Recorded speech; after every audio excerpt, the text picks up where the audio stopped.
Hello all, welcome to EC Electronics. So in this video we are going to discuss about Lvdt. We'll be seeing about the structure of Lvdt, the basic introduction, working, and also we'll be seeing the chara and the important equations, and towards the end we'll be discussing the 10 important questions that can come from the Lvdt area, especially for competitive examinations. Okay, so we are going to have a quick revision of the Lvdt topic, its working principle, its construction, its structure, everything, and also the important questions. Okay, so let's see about Lvdt structure. So in today's video we are going to discuss about linear variable differential transformer, that is Lvdt, which is a transducer basically. So this Lvdt is called linear variable differential transformer, or it can also be called as linear variable displacement transducer. Okay, so this is actually a type of transducer. Now what is transducer means? Transducers are devices which converts a non-electrical quantity to an electrical quantity.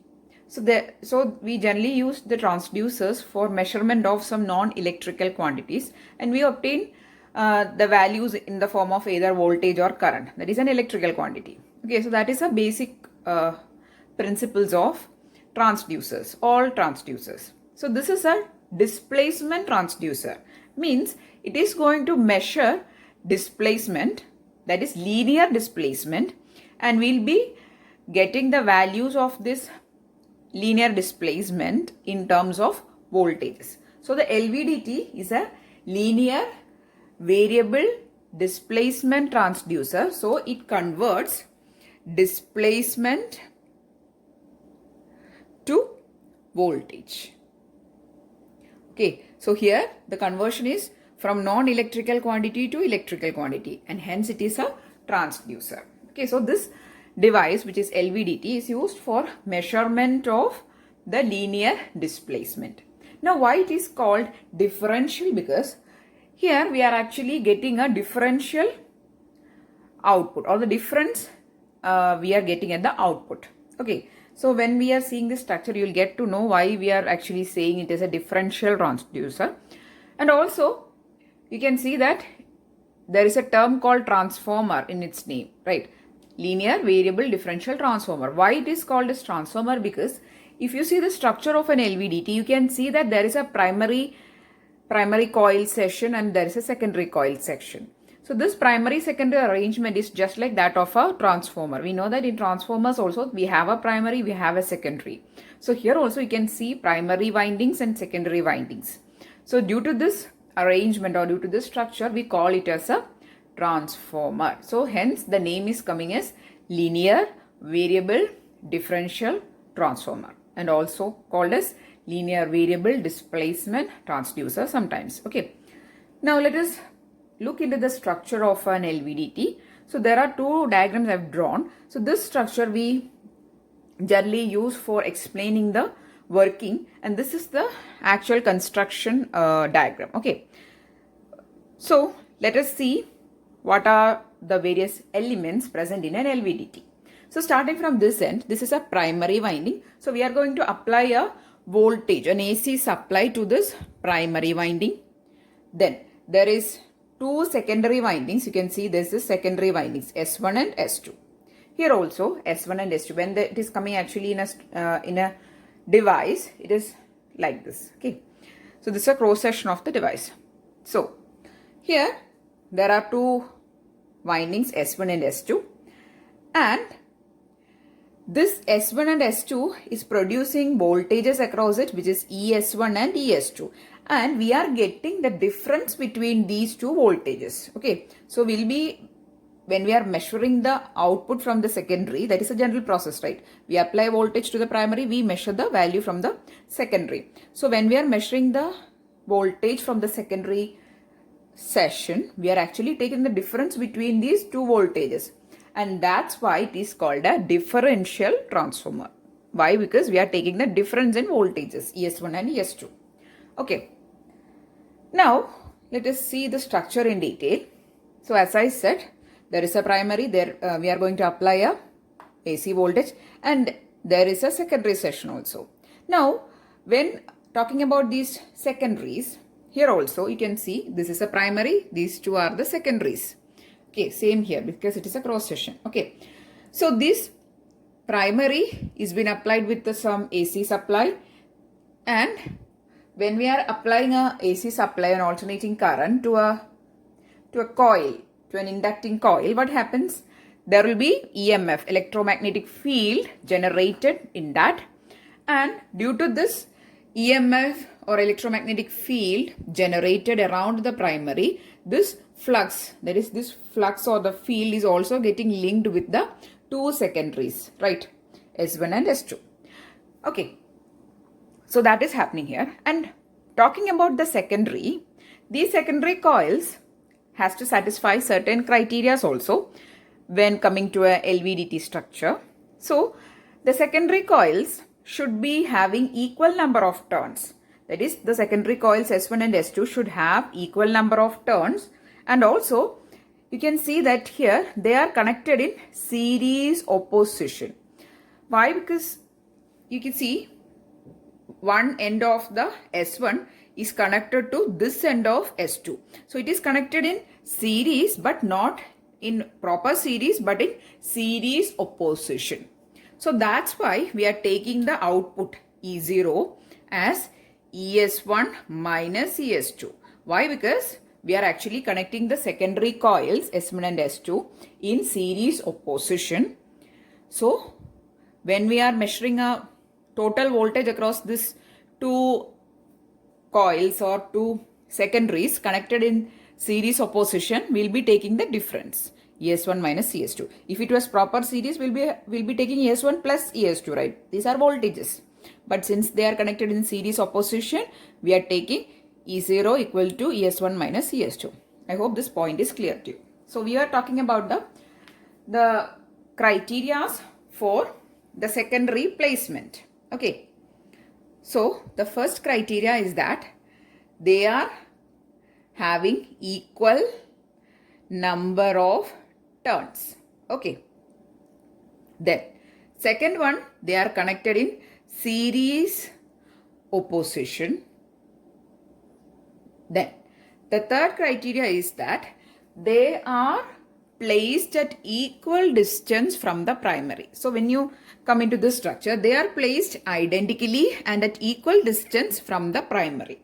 Okay, that is, they are placed at equidistant from the primary. Okay, so placed identically at same distance. Okay, so these are the three criteria that the secondary coils should satisfy when they are connected in the secondary of an Lvdt. Okay, so these three things should be satisfied, only then the proper Lvdt working will happen. Okay, so these are the criteria for the secondary. So coming back to the structure, there is a primary, there is a secondary, there are two secondary coils actually which are connected in series opposition, which are having equal number of turns, and they are also placed identically on either side of the primary at equal distances. Okay, so this much of things is clear. Primary, secondary is clear. Now talking about the core, you can see that there is a core here and there is an arm attached to it. Here also there is a soft iron core and an arm attached to it. So we have explained that this is a structure which is measuring the displacement, and it will produce a voltage as output corresponding to the displacement, right?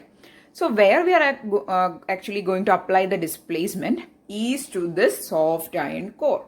Okay, so you can see that there is an arm connected.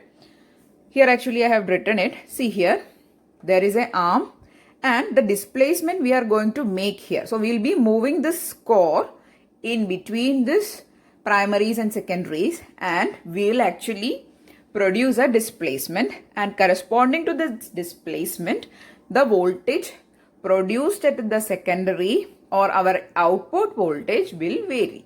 So this variation in the output voltage is actually the indication of the corresponding displacement. Okay, so that is the very simple working of an Lvdt. Okay, so this is the simple working of an Lvdt structure. Now just briefing up all the points. There is a primary and there is two secondaries.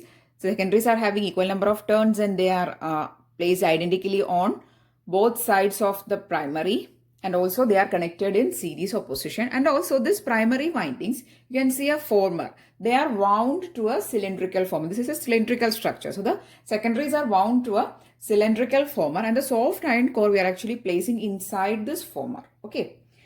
Now coming to the measurement happening here.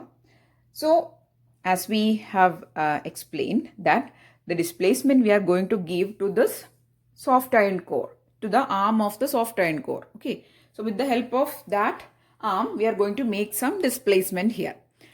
So what is the equation for our output? So we have seen the structure and the working of the Lvdt. Now let us see how the output voltage is getting varied based on the displacement of the soft iron core. Okay.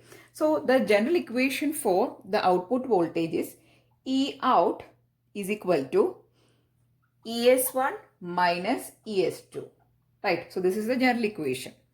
So when consider that the soft iron core is exactly to the middle of this Lvdt structure. So the soft iron core is exactly in the middle, and when it is in the middle, the flux linkage with the S1 and S2 is same. So we are going to apply voltage to the primary, and due to this AC voltage applied to the primary coil, there will be an EMF generated, and due to this EMF there will be some flux linkage with the S1 and S2 coils, and due to that there is some voltages generated in this coils, which is ES1 and ES2. I've marked it here. So when the soft iron core is exactly in the middle, the flux linkage associated with S1 and S2 is equal, and the voltages ES1 and ES2 is produced equally. Okay. So the first case is when the core is in middle, okay, or at the center. Okay, that is right. Is at center. What happens is that E out is equal to ES1 minus ES2. But since the core is at exact center, what happens is ES1 is equal to ES2, and the E out value will be equal to 0. Okay, so when the core is at the center of this Lvdt, then the output voltage produced is equal to 0 volt. Okay, so this is one case. Now, second case, consider that when the core is moved towards S1. So this core, we have produced some displacement. Here, we have moved it in this direction, and the core is moved towards this S1 coil. Okay, here also, when the core is towards this S1, what will happen is that, so the second case, when core is towards S1 side, what will happen? The voltage ES1 will be greater than ES2. So when the core is towards the S1 winding, which is a secondary winding, the voltage induced in that winding will be more than that of the S2. So in that case, E0 will be equal to ES1 minus ES2. Okay, so this will be the equation. Okay, so this is the second case. Now, the third case, so consider that we are going to move the core towards S2. So we produce a displacement in this direction, and we are moving the core more to the S2 side. So in that case, so the third case, when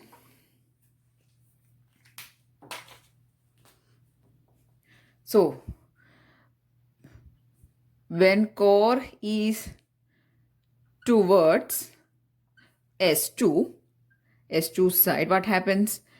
ES2 is greater than ES1.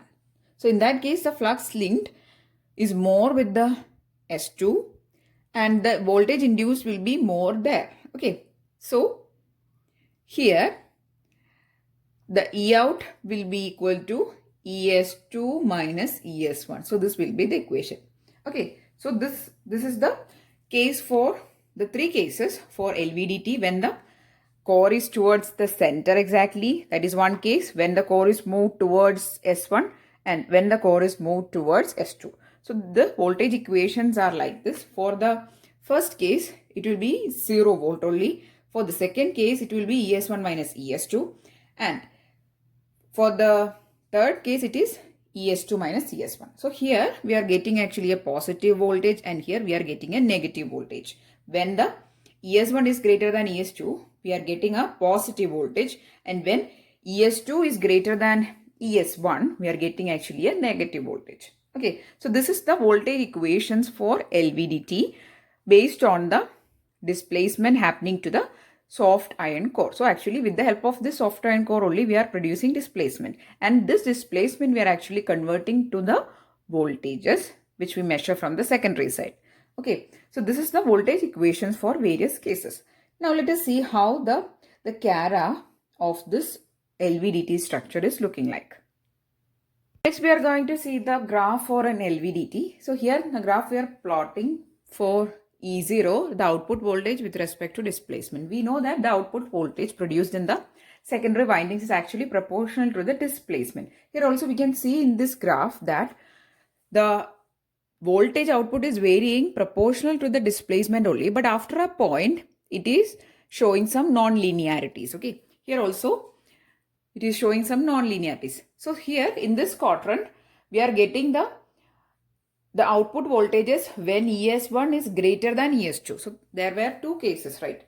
When the core is exactly towards the center, that is when there is no displacement, then the voltage E0 will be actually 0.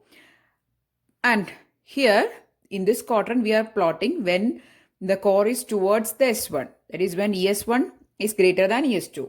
We are getting this waveform or this part, and this part we are getting when ES2 is greater than ES1.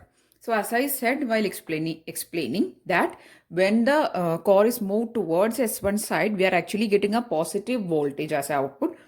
But when the ES2 is greater than ES1, that is when the core is moved towards more S2 side, we are getting a negative value. Okay, so these are the cases, and this indicates the linear range, but after a particular displacement, it will show some non-linearities. Okay, so this is the case, and here the signal is in phase and here the signal is out of phase.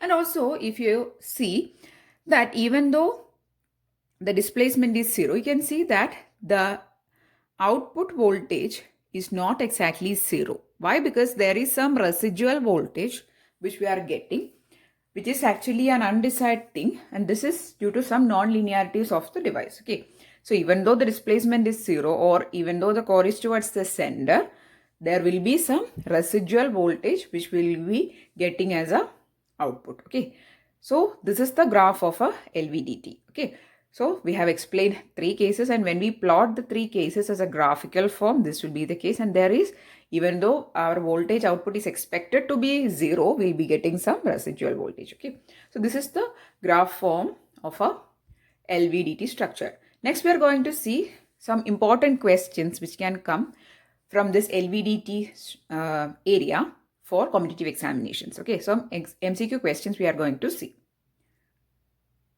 So next we are going to see some important questions that can come from this area. Okay, I have already written the questions here, and also I have not included the options. So the options I'll tell while explaining. Okay, so the first question is, principle of Lvdt is dash. The options are mutual inductance, mutual resistance, mutual capacitance. What is the principle of Lvdt? Lvdt is actually working on the principle of mutual inductance. Why? Because we are going to apply the voltage to the primary, and due to the flux linkage in the primary, there is a flux generated, or the flux is also linked with the secondary also, and this is called mutual inductance. Okay, so the answer is mutual inductance. Okay, so that is the answer for the first question. The principle of Lvdt is mutual inductance. The second question, how many coils are required for Lvdt? So we have seen clearly while seeing the diagram that there are three coils. There is a primary coil, there are two coils in the secondary. So the number of coils required is 3. Then third question, Lvdt stands for dash. So these questions actually I've seen in the technical assistant examination question paper and all. Okay, so the abbreviation itself is very important. Lvdt is, the answer is here, linear variable differential transformer. Okay, so it is linear variable differential transformer. Okay, so that is the answer for the third question. Fourth question, in Lvdt, displacement is converted to dash. Options can be voltage, current, resistance, likewise. So Lvdt is converted to voltage. We're actually measuring an output voltage, which is proportional to the displacement. Then fifth question, output of Lvdt is obtained across dash. So we are going to measure the output across the secondary windings. Okay, then sixth one, Lvdt is a dash transducer. It is a voltage transducer or a pressure transducer. What is the answer? Lvdt is a displacement transducer. So these are the sixth question. That is the sixth question. Core is slotted longitudinally to reduce dash loss. So the core, which is used in an Lvdt structure, it is slotted longitudinally to reduce the eddy current loss. So this eddy current loss is actually happening in structures which is associated with magnetic field. Okay, so in order to avoid the eddy current losses, we are slotting the core, okay, in the longitudinal direction. Then question number 8, Lvdt works on the principle of dash. The options can be variable resistance, variable capacitance, variable inductance. The answer is variable inductance. So the principle of Lvdt is actually variable inductance. Due to that is, by varying the inductance of the secondary coils, we are actually producing the voltages. Okay. Then question 9, Lvdt is placed in dash to protect from environmental variations. We are actually placing this whole structure of Lvdt in a stainless steel housing to protect it from the environmental variations. So it is a stainless steel housing. Then question number 10, the output equation of Lvdt is E0 equal to ES1 minus ES2. And also we have discussed the cases when the core is towards S1 and the core is towards S2. The equations will undergo some changes. Or you can use this equation, the output voltages will be positive or negative based on the values of ES1 and ES2. Okay, so what is actually happening is when we are moving the core towards the S1, so there are two, consider that there is two coils, S1 and S2. So when the core is towards S1, the flux linkage associated with S1 will be more and you will be getting more ES1 output. And when it is towards the S2, the flux linked again changes in this side. So the voltage will also change, and the ES2, here the output is ES2, here the voltage output on this coil is ES1. So when the core is towards S1, the flux linkage is changing and the ES2 value will be more. When the core is here towards S1, ES1 value will be more. So this is actually happening due to the flux linkage is actually changing with S1 and S2 due to the movement of this core. Okay. So the core we are actually using is a soft iron core, or it is some ferromagnetic material. Okay.